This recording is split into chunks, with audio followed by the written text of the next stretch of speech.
Hi நண்பர்களே, welcome to சனா சேவை மையம் யூடியூப் சேனல். நம்ம சேனலில் தற்போது என்ன செய்தி பார்க்க போகிறோம் அப்படின்னா, பிஎம் எஸ்எஸ்பி பிரதமர் கல்வி உதவித்தொகை திட்டம் குறித்து தான் பார்க்க போகிறோம். அதுக்கு முன்னாடி நம்ம சேனலில் சப்ஸ்கிரைப் பண்ணாதவங்க சப்ஸ்கிரைப் பண்ணிக்கங்க.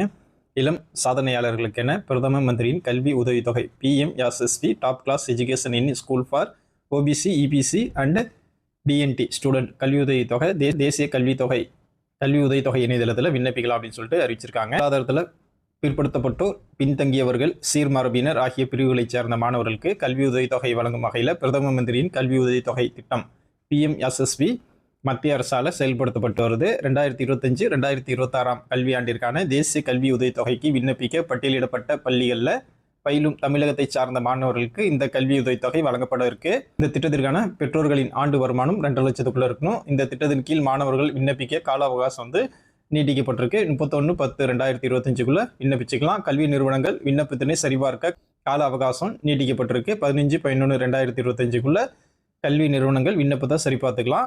இந்த திட்டத்தின் கீழே கடந்த நிதியாண்டில் பயனடைந்த மாணவ மாணவியர்கள் தேசிய கல்வி உதவித்தொகை இணையதளத்தில் scholarships.government.in இந்த வெப்சைட்டில் ரினியூவல் அப்ளிகேஷன் என்ற இணைப்பில் லிங்குக்கு சென்று ஓடிஆர் நம்பர் பதிவு செய்து 2025-2026 ஆண்டிற்கான விண்ணப்பத்தினை புதுப்பித்தல் மேற்கொள்ளுமாறு கேட்டுக்கொள்ளப்படுது.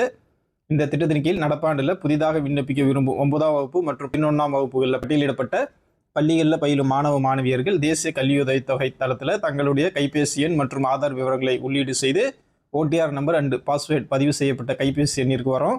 மேற்படி ஓடிஆர் நம்பர் பயன்படுத்தி 2025-2026 கல்வியாண்டிற்கான கல்வி உதவித்தொகைக்கு உரிய ஆவணங்களை பதிவேற்றம் செய்து விண்ணப்பிச்சுக்கலாம்.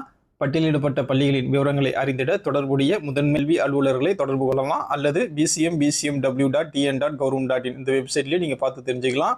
கல்வி நிறுவனங்கள் மாணவ மாணவியர்கள் விண்ணப்பித்துள்ள விண்ணப்பங்களை தேசிய கல்வி உதவித்தொகை இணையதளத்தில் பரிசீலித்து அடுத்த நிலையில் மாவட்டப்படுத்தப்பட்டோர் அலுவலருக்கு அனுப்பணும். அவ்வாறு மேற்கொள்ளும் போது தொடர்புடைய பள்ளி தலைமை ஆசிரியர் லாகின் சரியாக உள்ளதா என்பதை உறுதி செய்துக்கணும். இந்த திட்டம் தொடர்பான கூடுதல் விவரங்கள் அறிந்திட தேசிய கல்வி உதவித்தொகை scholarships.government.in இந்த வெப்சைட்டில் நீங்கள் பார்த்து அப்ளை பண்ணிக்கலாம். நன்றி.